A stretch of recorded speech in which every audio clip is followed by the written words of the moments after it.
সে জানছে একটা পর্যায়ে আমার দ্বারা অনেক গুনাহ হয়ে গেছে, আমি অনেক পাপ করে ফেলেছি, এখন আমি আর ওই পাপগুলো করবো না, যা করেছে অতীতে শেষ।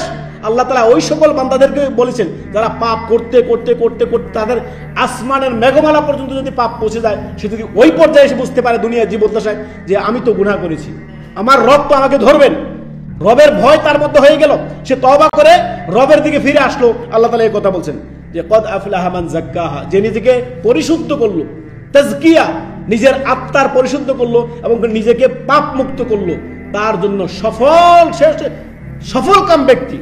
আর খাবা, ওই ব্যক্তি হচ্ছে ব্যর্থ যে নিজের অন্তরকে কলুষিত করে রাখলো, পাপ মুক্ত, পাপে জড়িত থাকতে থাকতে থাকতে থাকতে পাপ আর পাপ জীবনে, ওই হচ্ছে খাবা।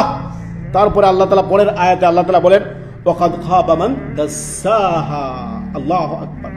ব্যর্থ তো ওই ব্যক্তি, আল্লাহ পূর্বের আয়াতে কি বলবেন যে ওই নিশ্চয় সফল কাম ওই সকল মানুষেরা যারা কদ আফলাহা মান যাক্কাহা, যারা নিজের আত্মার পরিশুদ্ধ করেছে, পাপ মুক্ত হয়েছে, পাপকে ঝেড়ে ফেলে দিয়ে তাওহীদ সুন্নতের দিকে হেঁটেছে, সৎকর্মের দিকে হেঁটেছে, নেক আমলের দিকে হেঁটেছে। আর ব্যর্থ হচ্ছে তারা, আল্লাহ বলেন ওয়াকাদ খাবা মান দাসাহা, ব্যর্থ হচ্ছে তারা ওই সকল লোকেরা যারা নিজের আত্মার নফসকে কলুষিত করে দিয়েছে, কি দিয়ে? পাপাচার দিয়ে, নগ্নতা দিয়ে, হারাম, সমস্ত গুনাহ দিয়ে নিজের জীবনকে ভরপুর করে দিয়েছে, পরিপূর্ণ করে দিয়েছে। তারা হচ্ছে ব্যর্থ। আর তারাই হচ্ছে সফল যারা নিজের আত্মার পরিশুদ্ধি করছে, নাফসের তাজকিয়া করেছে, নাফসকে পরিশুদ্ধ করেছে, ক্লিন করেছে, পরিষ্কার পরিচ্ছন্ন করেছে সমস্ত পাপাচার থেকে। অতএব আমরা সবাই এই দুটি আয়াত আমাদের জীবনে ফিট করব।